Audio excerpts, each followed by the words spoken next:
It's Emil. It's Emil Guillermo. Emil, Amok to you. Welcome to our program. Initially I called it the Secret Podcast because I don't put it on regular podcasting platforms. I just put it on YouTube. And it dawned on me that, and I'm going to do this for my birthday. Emil Amok's Takeout, my takes on all things considerable. It really is less of a podcast, more of a radio show, more of a radio program, a talk radio show. And if you always said, I'd listen to that guy if he wasn't so damn conservative, you know the people I'm talking about, the kind of people who ran me out of the business back in the 90s. When did they run me out of the business? I guess it was the 90s. But, there's just, conservative talk radio became the thing. There was no talk radio other than conservative talk radio. And the left, it was deemed that, the left, they do things like journals, like chap books. They do other things. The left doesn't do, left wing. Well, there was an attempt at left wing radio. It was kind of successful, a little bit, not on a grand scale, but it did launch Rachel Maddow, Mark Maron. But what I do is sort of talk radio in the old fashioned way, where we talk about things that are important. We try to be more agnostic, although our true nature comes out. But the idea is we're not really about being left or right. We talk about the news. I'm a news guy.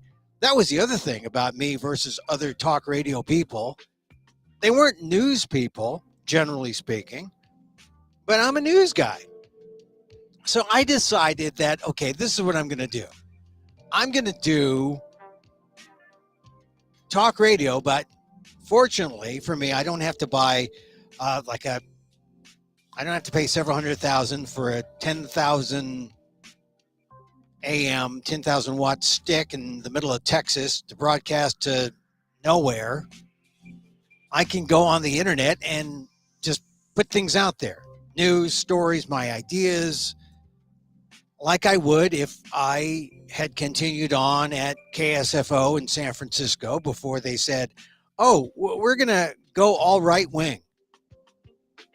When they hired me to do talk, it wasn't necessarily to do left-wing talk or right-wing talk. It was just, we're going to do talk radio. And we're going to put it out so you can hear it whenever you want, daytime, nighttime. I can be your all-night guy. I can be your daytime guy. I could be the guy sitting with you in your workplace pod.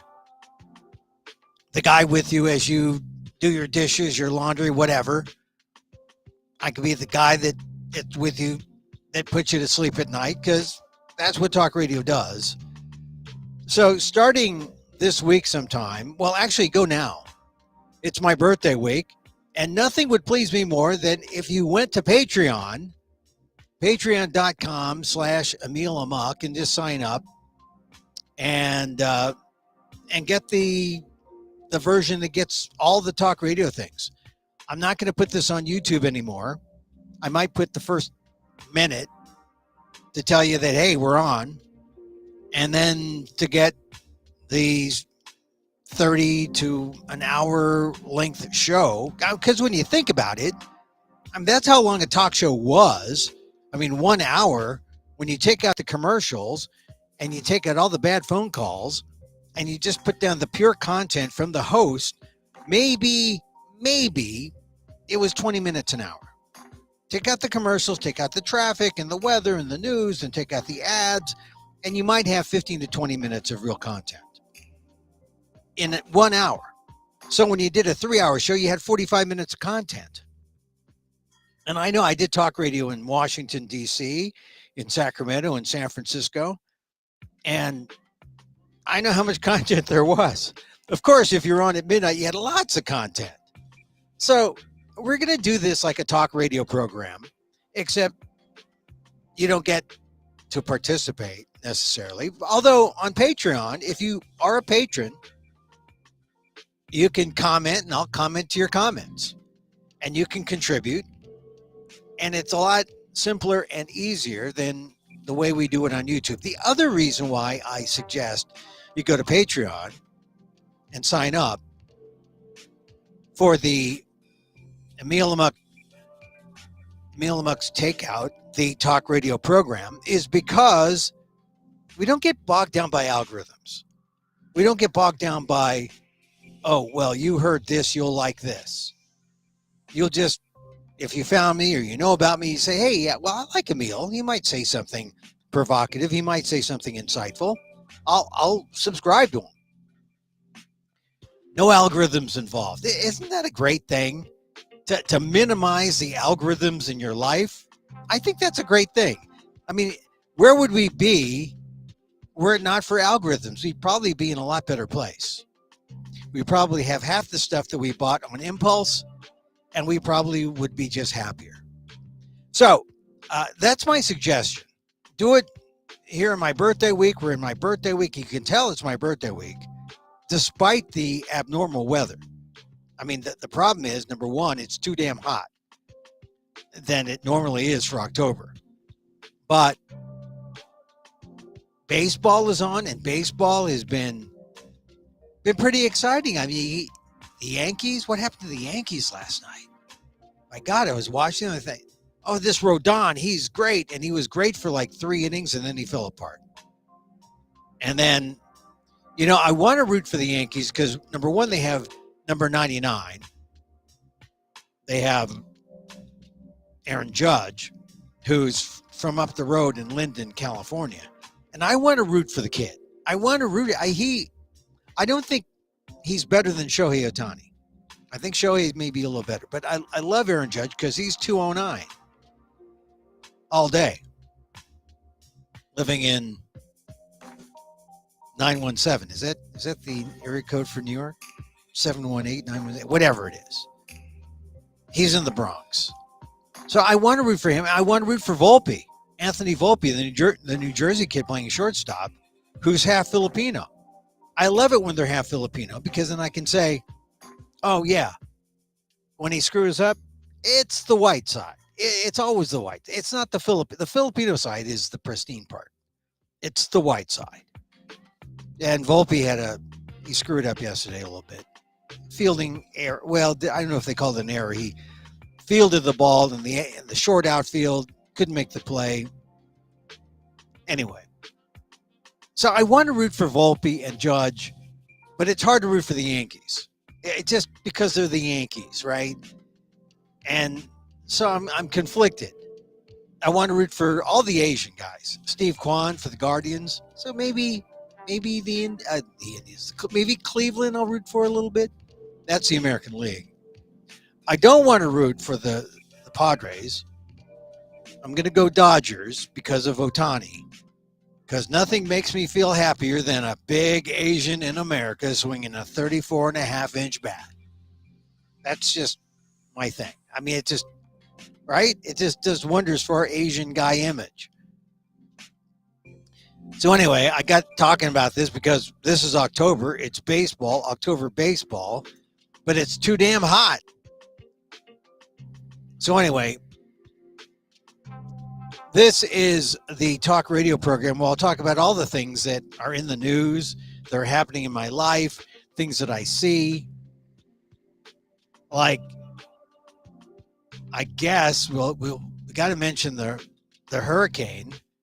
Milton is scaring the heck out of everyone.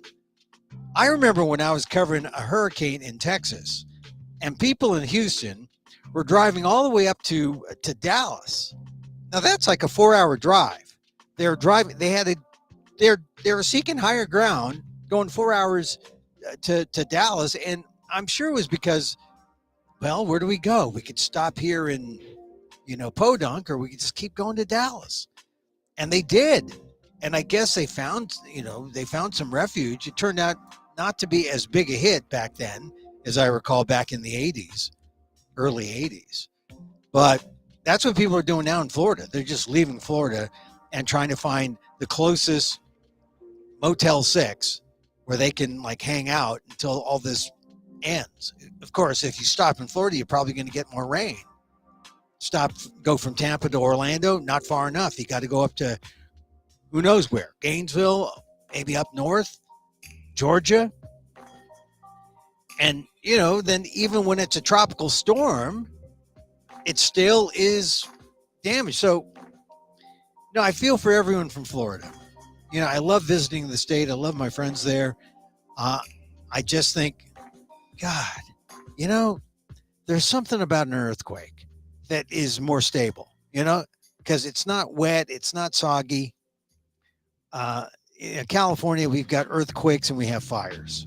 They're all bad. Fires are bad because, fires hurt. And then things fall down and it's ashy and you can't breathe. Okay, no fires. I hate fires, and that's what we have in California. Earthquakes, though, when it hurts, it might last a couple minutes and then the aftershocks.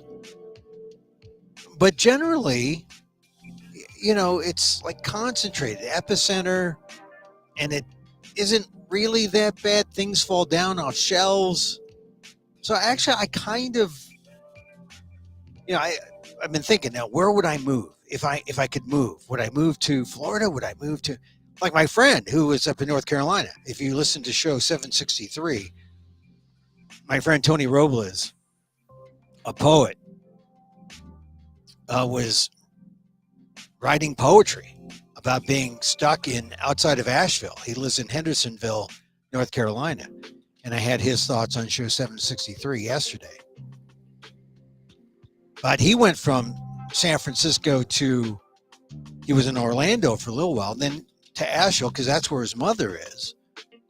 And he said yesterday that the thought was, the mountains were the antidote to any hurricane problems because, it moves from Florida out to the Outer Banks. We don't have to worry about it up here in the mountains.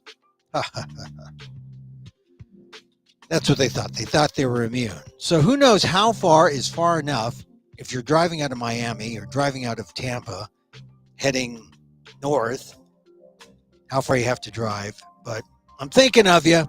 I'm pulling for you. Stay dry. I just, crossed out Miami or crossed out Florida as a potential place where I might relocate to. Like I even thought of Asheville for a while. I thought Asheville sounds so nice up in the mountains. And then, of course, every time you think of the East Coast, you do think of those beautiful beaches and the beauty of, South Carolina, Georgia, Florida. But then, oh my God, you might get a break one year, but the hurricane season is constant. And with global warming, I don't know where. The coast, East Coast, Florida, it's hot here in California. As hot in California as it was in Vegas when I was there a couple weeks ago. I think maybe the only place that's worth going to might be Minnesota. I thought about Minnesota, not because of Tim Walz, although that made me think of Minnesota. But here's you do a little research, and you find that Minnesota had one of its first snowless winters. One of the hottest winters ever. So I don't know where the ideal place would be to move to. If you want to move someplace inexpensive and somewhat adventurous and good weather, that wouldn't be affected by climate change. But clearly, Minnesota already is affected by climate change. They had snowless winters, a snowless winter the last winter. And, that was one of the reasons why I said, I don't know if I want to move to Minnesota. It might be too cold. But then I looked at the research. Oh, it's not that cold. It's not that cold. Just like when I went to New York 2 years ago, they had no snow in New York for it was cold, but where's the snow? I brought my snow boots. Can use my snow boots. Anyway, these are the kind of things that are issues in my mind today. All right, so we talk about Florida. Our hearts go out to the Floridians who are on the move, and also to the people from North Carolina, they're still picking up. And of course, one of the big things is misinformation being spread by the former president who says, oh, they're only helping Republicans. Oh, they're not helping everyone. They're just giving $750. That's just for initial things. And then, they determine whether or not you deserve more. So don't listen to the former president. Don't listen to that's one of the things. Don't listen to the former president.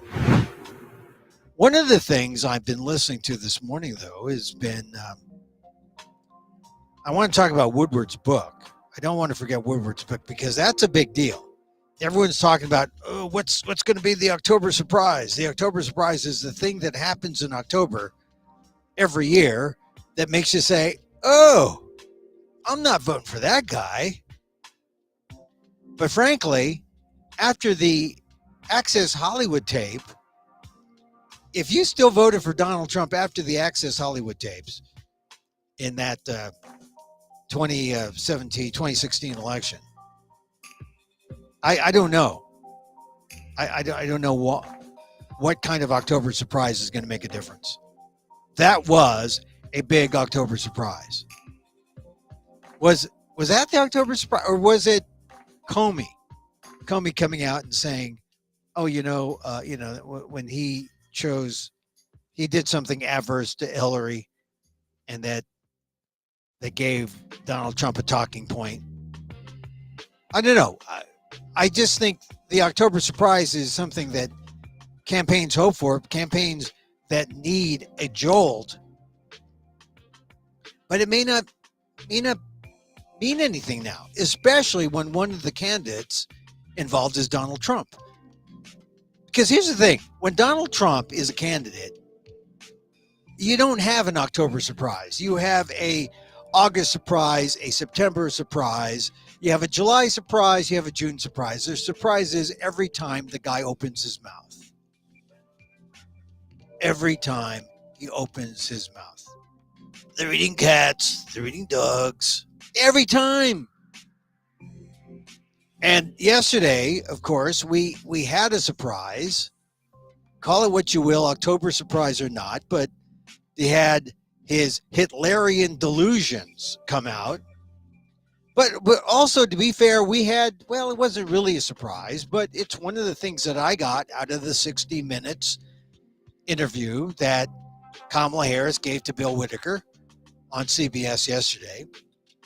Not to confuse anyone, but 60 Minutes was on Monday, the election edition, versus when it's usually found on Sunday. But it's the subject of my Emil Amok's column, And really, Kamala Harris started the week off with a bang. She said on Monday night, I have a Glock and I've had it for some time, she told Bill Whitaker. I mean, look at my background in law enforcement. I mean, that had to be a big duh, right? But it's a point she needed to address. Because here's the fact. Kamala is a badass with a gun. Trump, he's a big ass with a bag of burgers. But Kamala, the badass with a gun.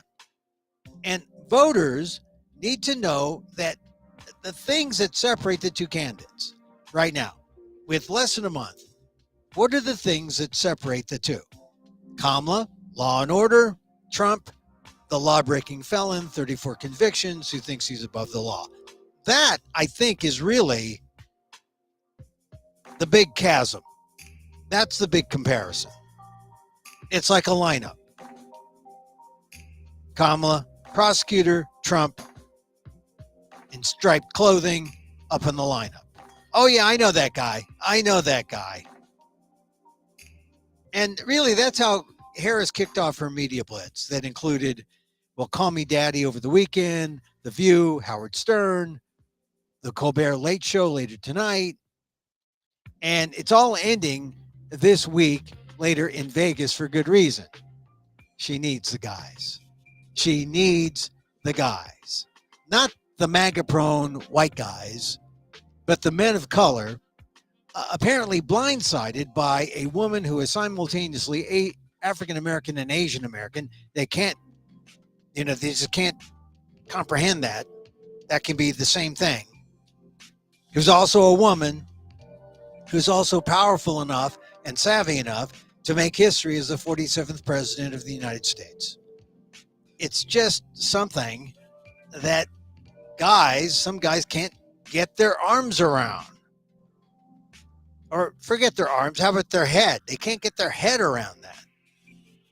Black men, Latinx men that I talk to get overly macho when I ask them about voting.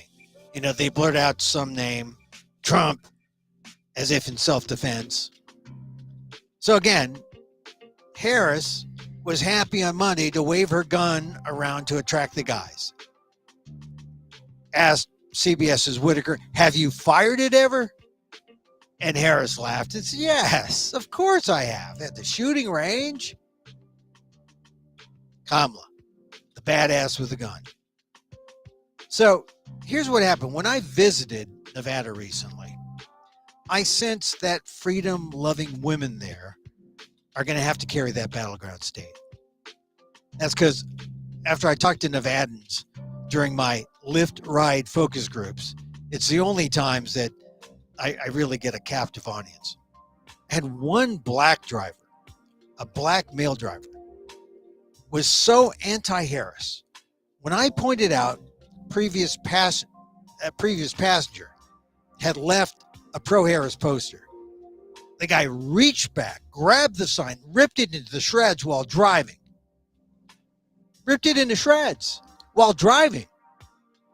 He explained it wasn't for anyone. No one. I had no time for politics. It was just happy driving his Lyft, making his money, being left alone. So many people have become isolationists because they don't like the noise. They don't like the Trump noise.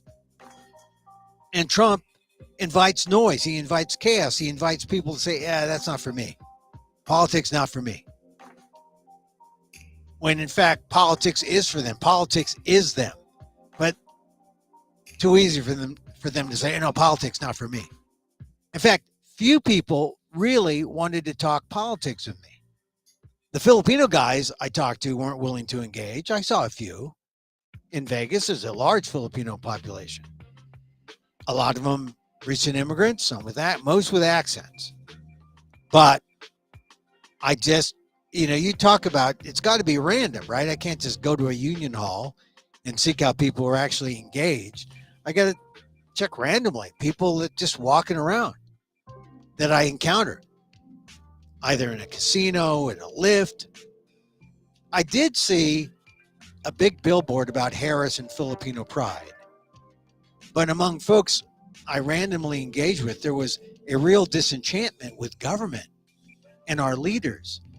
The Lyft drivers especially were more quiet than not.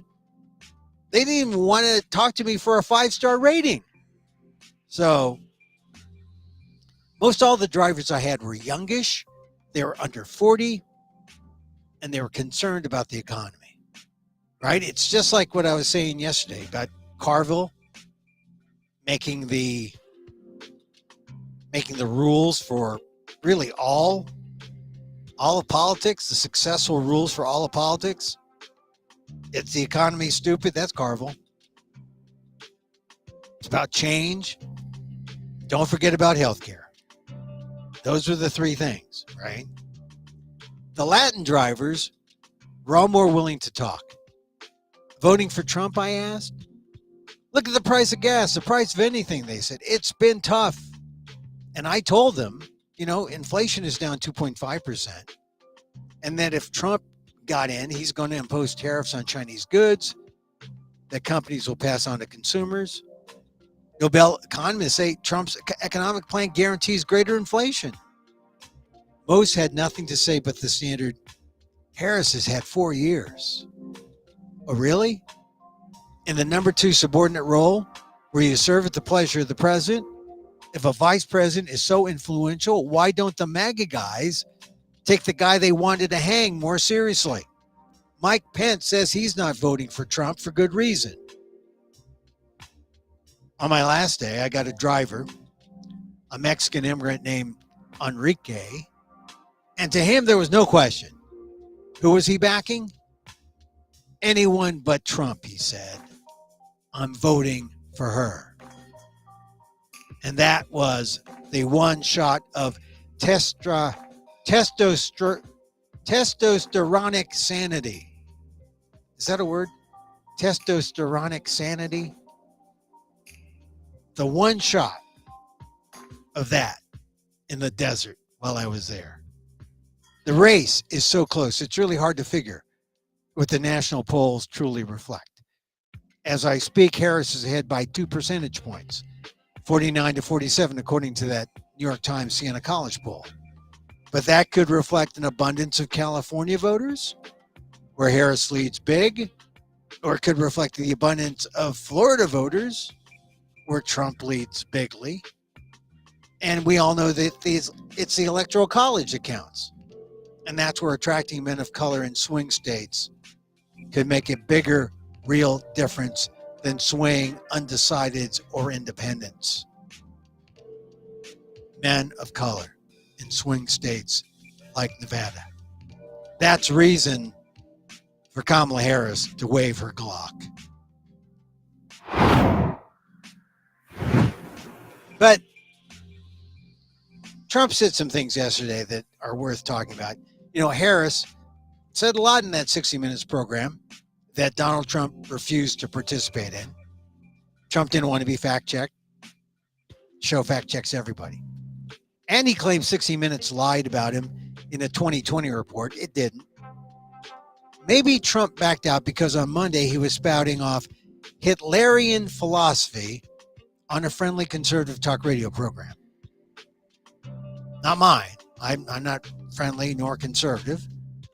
But there was Trump going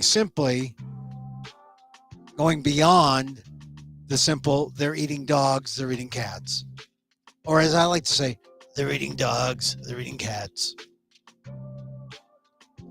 Now, Trump is saying this. How about allowing people to come to an open border, 13,000 of which were murderers, many of them murdered far more than one person, and they are now happily living in the United States.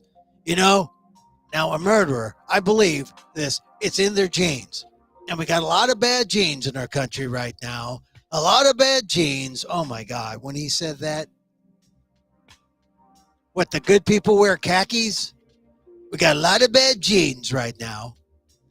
Trump was shooting off his mouth like the conservatives in California in the 1940s. There were the Gosneys who espoused eugenics. It's the belief that had our state's mental hospitals rounding up, committing, and sterilizing all those labeled imbeciles in order to control the genetics of our state in the name of a better society.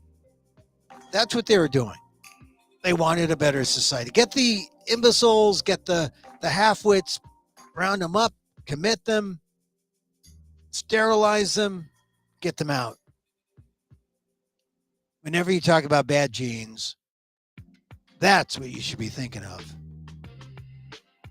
An idea, eugenics, that was formed or popularized in the 40s in California, and now just a shameful part of our past. Hitler liked going after bad genes too, and there's some suggestion that the Gosneys, eugenics, and Hitler, they were in cahoots, or at least like minds think together or think alike. But once he said genetics, once he said the bad gene, it's in their genes, we got a lot of bad genes, that should get you scared. That's an idea that should peel off some men of color to take a second look at Harris. But I'll tell you, the 60 Minutes exchange that stunned me was when Whitaker, an African-American reporter, asked, there's so many people supporting Donald Trump. the man you've called racist? How do you bridge that seemingly unbridgeable gap? And I thought that was such a weird question. Because you call Trump a racist, and so his supporters won't back you because the racists stick together? I mean, I just thought it was a weird question. Or because you attack Trump because of being racist, but people love him. How are you going to get the... Maybe he's asking, how are you going to get the racists to back you up? Anyway, I just thought it was a weird question. Because people of color have had to bridge the racist gap all their lives. You know, a thing, an institution, a man is racist. How do we deal with that? How do we bridge that gap? Like I said, people of color have had to bridge that gap all their lives. But Harris knew how to answer. Here's what she said. I believe that the people of America want the leader who's not trying to divide us and demean. I believe that the American people recognize that the true measure of strength of a leader is not based on who you beat down, it's based on who you lift up. That's what she said to 60 Minutes. Now, you know Trump lifts up elite whites and billionaires. Now you can add dictators. According to Bob Woodward, the Watergate author with Bernstein, who in his new book reports that Trump sent Putin COVID-19 tests in secret during the pandemic. That's who Trump lifts up, the enemy. To further cement his lack of fitness for office, Trump continued talking to Putin long after losing the presidency, according to Woodward. That's the former commander-in-chief fraternizing with the enemy. Harris addressed all that on the Howard Stern show on Tuesday. I had to listen to Howard Stern. You know, I used to love everything Howard Stern did. And in fact, I had a small cameo on Howard Stern show in the 80s. I wrote an op-ed, or maybe it was the 90s. It was in the 90s. It was like 91, 92. I wrote an op-ed piece for the USA Today. And it was excerpted and put on page 452, I believe, or 430. So it was it was in the back section of Private Parts, the hardcover. And so I've been on his show, but I'm nobody, right? I just said nice things about Howard. But I give Howard his due. He's being responsible here because he's sharing with his mostly adult male audience, the kind who would not give Kamala Harris the time of day. He is telling them, hey, I'm Howard Stern. I make fun of crippled people. I do politically incorrect things. And I like Kamala Harris. Sometimes I'm not joking. Sometimes I'm reasonable. Because I'm sure there must be some people in the Howard Stern universe who are saying, Kamala Harris. I mean, just like those Lyft drivers who I encountered. But there was Kamala Harris on Howard Stern's show today, and she talked about Woodward's book that exposed the fact that Trump was talking to Putin long after Trump was out of office, and that from Mar-a-Lago, the conversations took place, and that Trump sent Putin COVID-19 tests during the pandemic, aiding and abetting an enemy. And this is what Kamala Harris said on the Stern show. She said, Donald Trump has the desire to be a dictator. He admires strong men, and he gets played by them because he thinks that they're his friends, and they are manipulating him full-time, manipulating him by flattery and favor. Americans were dying trying to get COVID tests, and the president was sending tests in secret to a murderous dictator, Harris said on the Stern show Tuesday. How many more comparisons do you need to commit to one candidate now? Even hardcore MAGA males must realize the danger of Trump. When Trump opens his mouth, he shoots himself in the foot. Every news cycle, there's something Trump says or does that lets you know he's a depraved, older man who isn't qualified to lead the world's #1 democracy. If you can vote early, and I can, then do so. And tell your friends why it's important to vote in an election where every vote counts. And that's my column for this week. That would have been on ALDEF, the Asian American Legal Defense and Education Fund. But since I no longer post there, you can get the old columns there on the ALDEF site.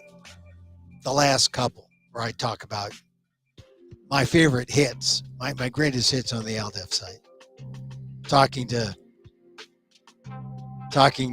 Vincent Chin's killer and the like. And then my very first column in 2010. I mean, I've written at ALDEF since 2010. That's like 14 years.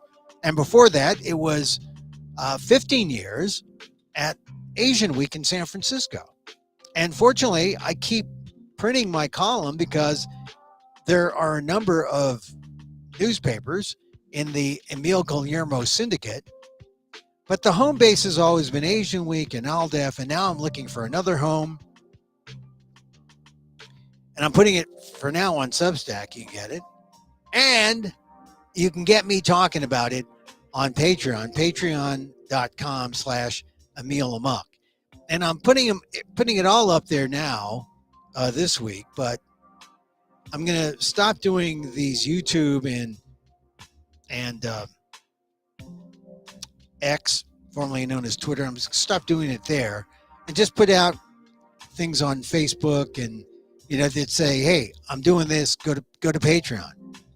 Because, you can get like a minute worth for free. And then, for a small donation, you can see these shows on Patreon whenever you want, free of the algorithm, free of all that baloney. So anyway, that was Harris's Media Blitz. I didn't see her on The View. I wanted to catch her on The View, and according to Axios, Harris said there is not a thing that comes to mind when asked whether she would have done anything differently than President Biden. I've been a part of most of the decisions that have had impact, Harris said. Now, this is important because one of the things that Trump wants to do is say, hey, she and Biden are the same. They're the same policies, they're the same people. And yet, they're not really. As I said in my piece, she was the vice president. She had to do things because Biden said, you're my vice president, and she obliged. So I'm wondering why she said what she did.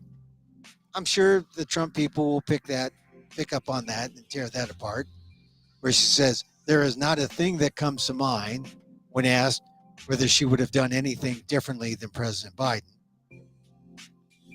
Except, of course, make inflation a big deal. But I think they're trying to lower inflation. In fact, they did. So anyway, on 60 Minutes, she also said Iran is the U.S.'s greatest adversary. And frankly, I just didn't think she made a whole lot of news in the 60 Minutes thing, except for what I point out. How that struck me as I've never really heard her answer that. A lot, you called Donald Trump a racist. Essentially the question was, you called Donald Trump a racist. A lot of racists support Trump. How are you going to bridge that gap? And as I said, she had an answer, because people of color, we fought racism all our lives. All our lives. All right, what else do we have to talk about? Milton is bad. Oh, here, Woodward's book is important. I talked about it briefly, but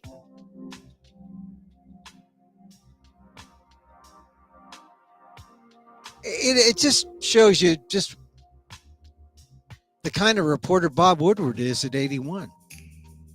80, and he'd rather be a journalist than the president. Maybe he should have been president. I don't know. But the book is called War by Bob Woodward. It's out a week from today. And it reveals in the room details of a one-on-one lunch with Secretary of State Blinken and President Biden. And they discuss, this is on July 4th, the pros and cons of Biden dropping out or continuing his re-election race. And Blinken made it clear, according to Axios, that getting out was a decision only Biden could make, wanting the president to feel he was making it on his own terms rather than being forced out. It took Biden 3 more weeks before he said, before he succumbed to the pressure. So the book called War is from Simon & Schuster and is about the 3 ongoing wars, the collision of 3 ongoing wars. It covers from January 6, 2021 to mid-August 2024. It started as a book about the war in Ukraine, focusing on the buildup in Russia. After Hamas's terrorist attack on Israel, Woodward added the Middle East. This is 2 years in, so, Ukraine, then the Middle East, and then the third war, the struggle for the presidency, at the center of it all. And, it's history, first draft of history. And I think, I love reading all of Woodward's books. He couldn't have written that. Well, he could have as a newspaper guy, but who reads newspapers now? You got to write the book. So kudos to him. 81, still doing it. I had a friend who was in investigations who stepped down, won a number of Pulitzers with Woodward. And we were both actors, college actors, but I was a graduate student, he was an undergrad. And then when I left, he dropped acting and went to journalism school at Mizzou, my friend. And he won all these Pulitzers over at the Post. I'm sure he's feeling like, God, Woodward, he's the guy. And it's just a shame that journalism, which should be valued more, is valued less and less. Because, I read this other story, and it's just sad. It's just sad. The story in Axios. TikTok grows as a news source. TikTok accounts followed by U.S. adults. Mid-tier individual influencers or creators, 46%. That's who people follow on TikTok. Small accounts, 38%. That's the bulk. Among organizations and public figures, mega influencers are followed by 6% of U.S. adults. Entertainers and celebrities, 2%. Brand officials or company spokespersons, 2%. Journalists, pundits, and media outlets, 0.4%. So, journalists, pundits, media outlets, the people who verify sources, the people who know, 0.4%. Mid-tier individual influencers or creators, 46%. 46% versus 0.4% journalists and pundits. I guess I would put myself in the pundit crowd, but I'd rather be mid-tier individual influencers or creators because that's what I'd be on TikTok. Fortunately, I don't go on TikTok. I mean, I'm there, but I don't do anything on it. Nonprofits, 0.2%. Politicians, 0.1%. So, they don't follow journalists or news organizations, but a growing number of Americans get their news from TikTok. Nearly half of Americans say they get their news from social media platforms. This is according to Pew Research. And less than 1% of the people say they follow journalists or media entities. And this is what the managing director of Pew Research Center's Data Lab says. It speaks to this broader notion that people's world news or politics comes as a side dish to their main course of gossipy entertainment news and the content of the creator that they happen to be interested in. So it's all about the gossipy entertainment news, the content of the creator. You like the creator? You like this Emil Amok guy? And it says that people's world news or politics, it's a side dish, according to these other folks that you like. But mind you, it's not entertainers. Entertainers or celebrities, that's just 2%. Mega influencers, just 6%. Journalists and pundits, 0.4%. Politicians, 0.1%. They're going for the mid-tier individual influencers or creators. Just people that they say, oh, I like this guy. That's the news biz today. And that is both scary for our democracy, maybe scarier than the election we're about to have. I don't know. I mean, this is how you get misinformation, right? This is how misinformation lives when it's being spread by people who don't use real sources. You know, misinformation spreads when people don't really read the thing that's being spread. Like Andy Borowitz is a great satirist, but when you read something and you don't understand that it's a satire, that it's an April Fool's joke every day, you might think, oh, this is true. Trump said this, Melania did this. No, it's like The Onion. It's a joke. It's clearly labeled, but despite being clearly labeled, people can still misconstrue facts and things that are intended to be satire become misinformation. But of course, misinformation, hardcore misinformation is the real hardcore misinformation. It's people saying, like Donald Trump, oh, FEMA's not giving out any money. It's only giving out money to Democrats, not Republicans. That's misinformation. Misinformation like we're going to get in the election. You know we're going to get it on sites that look like real sites, but they're Russian sites or they're Chinese sites. Grammar. Grammar is going to be the only way we're going to tell what's real and what's not real. Grammar. Good grammar, possibly Chinese, possibly Russian. Or bad grammar, possibly Chinese, possibly Russian. Good grammar, give that guy an A and a scholarship to the Columbia School of Journalism.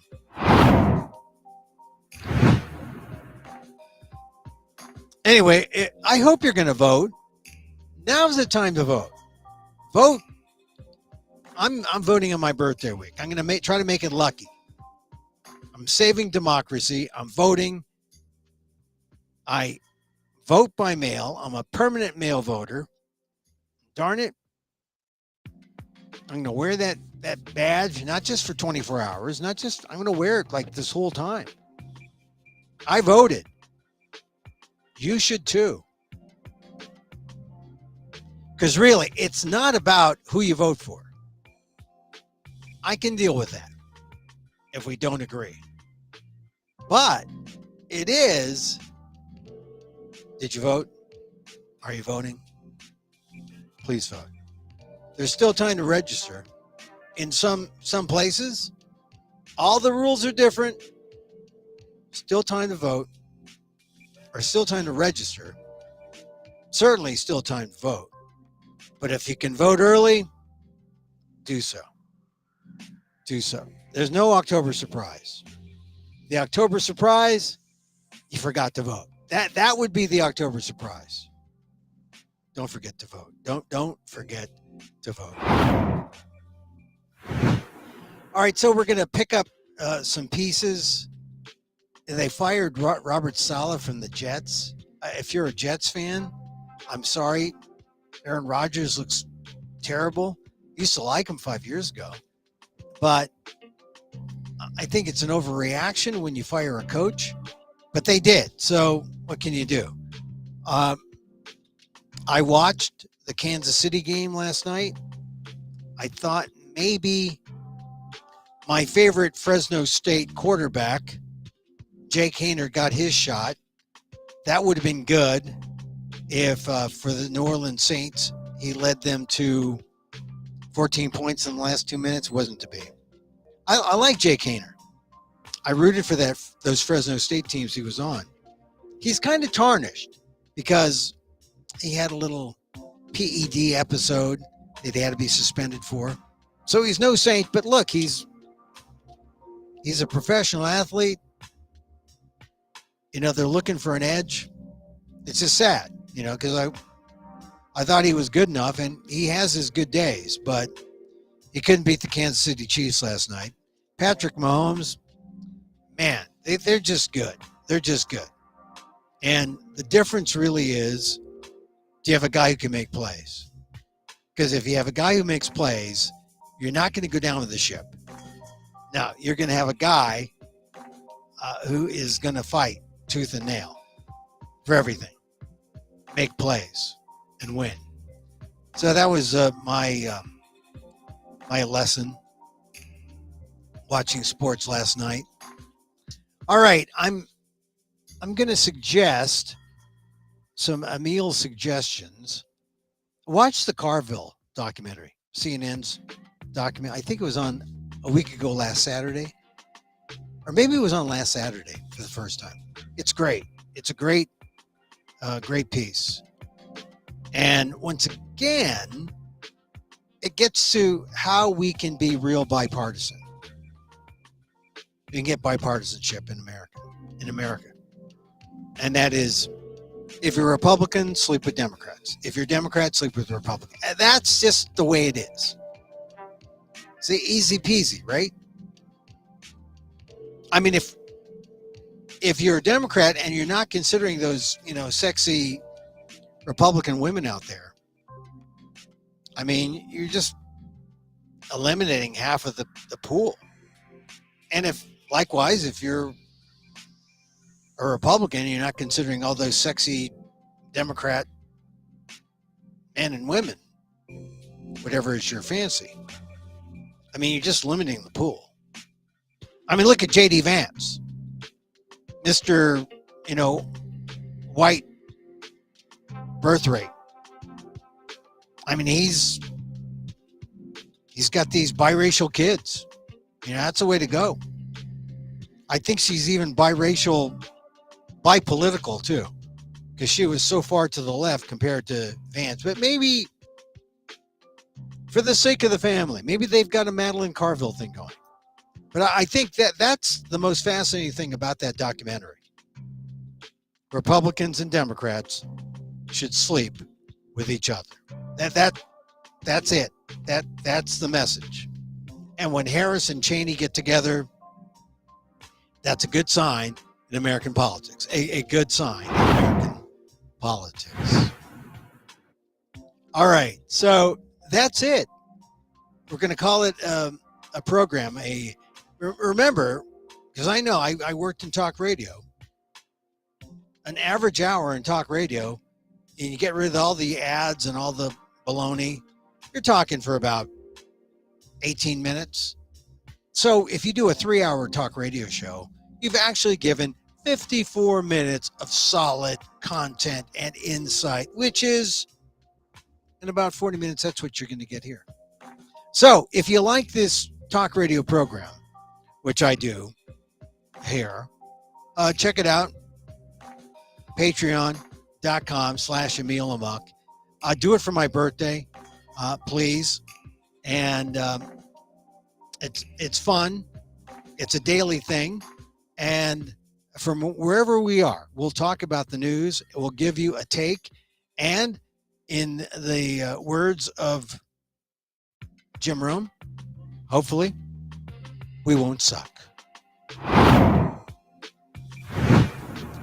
All right. That's it. We're going to do 1 minute laughter yoga for world peace. I'm a certified laughter yogi, and I just think sometimes it just makes me feel good if we do this. It does. 1 minute. All right. So we breathe in through your nose, out. Breathe in from the belly. Breathe out like you're blowing a balloon. Breathe in, blow out. Okay, here it goes. We go, hello.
One oh 4 a.m.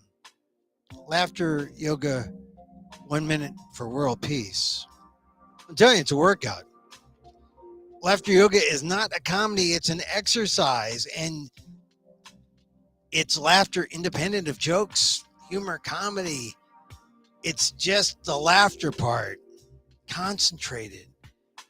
But you really need to do 5 sessions of those, five of those, and to feel good. And but for here, we have the 1 minute for world peace, and then we cool down and do nothing. And think about spreading loving kindness.